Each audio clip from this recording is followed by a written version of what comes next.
पंजाब के शहर ओकाड़ा में कायम मदनी मरकज फैजान मदीना में Rao Sajid accountant district police officer Okara PRO Rao Arif Nizami और नायब PRO मोहम्मद सकलैन की आमद हुई, जहाँ इन्हें निगरानी डिस्ट्रिक्ट मुशावरत और दीगर जिम्मेदारान ने फैजान ऑनलाइन अकेडमी समेत दीगर शोबाजात का दौरा करवाया और वहाँ होने वाले दीनी कामों के हवाले से बताया। मुअज़्ज़ज़ मेहमानों को आलमी सतह पर होने वाले दीनी और फलाही कामों बिलखुसूस FGRF के तहत सैलाब मुतासरीन में होने वाले फलाही कामों के हवाले से भी आगाही दी गई, जिस पर उन्होंने दावत इस्लामी की काविशों को सराहा और मदनी खबरों को अपने तासुरात भी दिए। मैं देख के हैरान हो गया हूँ माशाल्लाह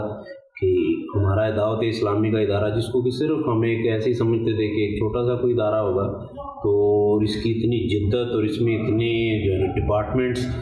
और इतनी इसकी जो है ना तरक्की को माशाल्लाह देख के मैं बड़ा हैरान भी हुआ हूँ, शर्मतर भी हुआ हूँ और दिली और रूहानी खुशी भी हुई है। तो माशाल्लाह ना सिर्फ ये हमारे मुल्क के अंदर बल्कि पूरी दुनिया के अंदर अपना पूरी दुनिया में इस्लाम के फ़रोग़ के लिए जितना वर्क ये कर रहे हैं, तकरीबन 80 से ज़्यादा डिपार्टमेंट्स इस इदारे में हमारे काम कर रहे हैं और बेशुमार ममालिक में हमारे ये अपना दावत इस्लामी के इदारे काम कर रहे हैं, मराकज़ काम कर रहे हैं। इस मौके पर शुलगा को दावत इस्लामी के दीनी और फलाही कामों की डॉक्यूमेंट्री भी दिखाई गई।